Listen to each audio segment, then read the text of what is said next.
Hey friends, Mark Holmes here with my buddy Cowboy Jobu, and as always, thank you guys for watching, commenting, and subscribing to the Jobu Sports Report. Because without you guys, well, I'd certainly be down here talking to myself.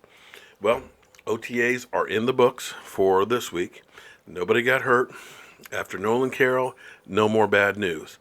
I got to tell you, I'm excited about Dez Bryant. Dez Bryant is in love with this team. He is feeling good.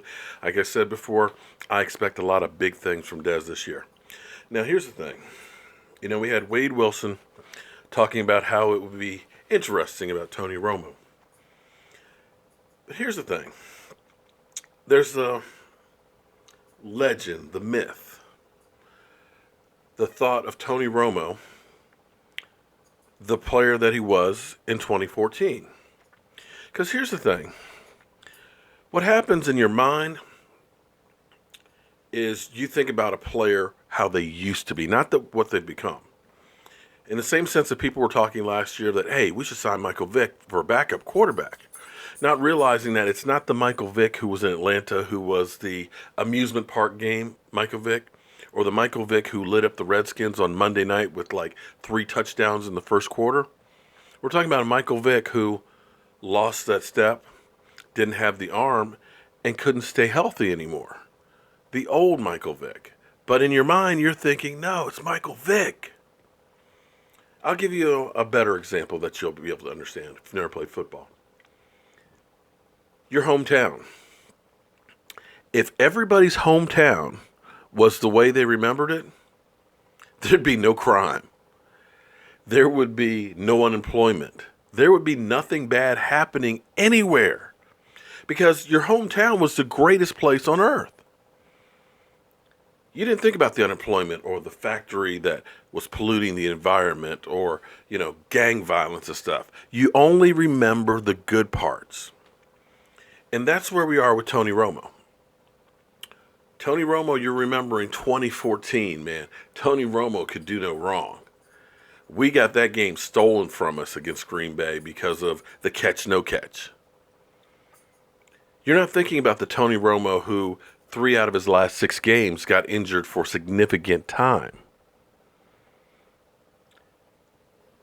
What unfortunately has to happen is that memory has to get knocked out of our heads because forever, for 3-4 years from now, we'll be thinking about Tony Romo as 2014. In the same way people still talk about, Brett Favre could still come back out of retirement and play.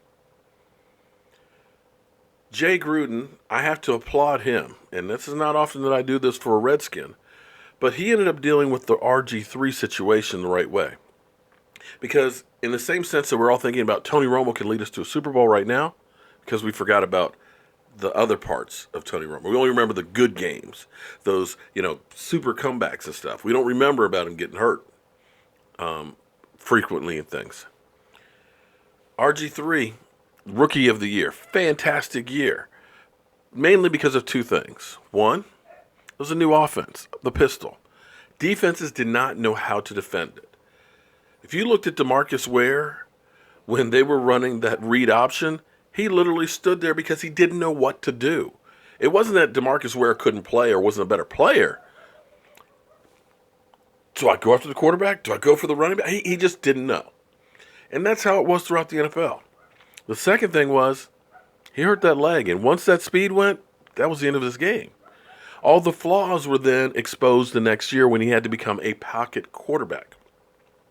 But in people's minds, they kept thinking, but RG3 is a hell of a quarterback. He was Rookie of the Year. That guy can play. So when Jay Gruden came in, he couldn't just say, hey, he can't play. I'm going to bench him. I'm not even going to try him. He had to go out and prove to everybody how bad he really was. Because had he not, everybody would have second-guessed Kirk Cousins. So he literally had to destroy any memory of RG3 to be able to move on. And I hate to say it, but I think we're almost at that point because when you get Wade Wilson, one of the coaches, who's talking about, maybe Tony Romo, it'd be interesting if Dak Prescott got hurt. What? You have a young stud quarterback. We're talking about the 3rd rated in QBR in the NFL. Behind Matt Ryan, Tom Brady, Dak Prescott. That's the top three. That's the list. And you're saying that, oh, it'd be interesting to see if he got hurt. What the hell are we talking about here? Right now, this team is doing something we haven't been able to do for the last couple of years. And that's have our starting quarterback work out in OTAs with the team. You don't think that'll make a difference in cohesion with the team? You don't think that's going to pay dividends when the season starts, that we all know the playbook and we've actually practiced it together instead of 1 or 2 quarters of Tony Romo playing in preseason and coming out cold the first game? These guys have been working together all off season, expanding the playbook, getting the timing and stuff down. So why are we focused on Tony Romo? But until people get that image out of their head of 2014, I hate to say it, we just won't be able to move on. And it's not just us.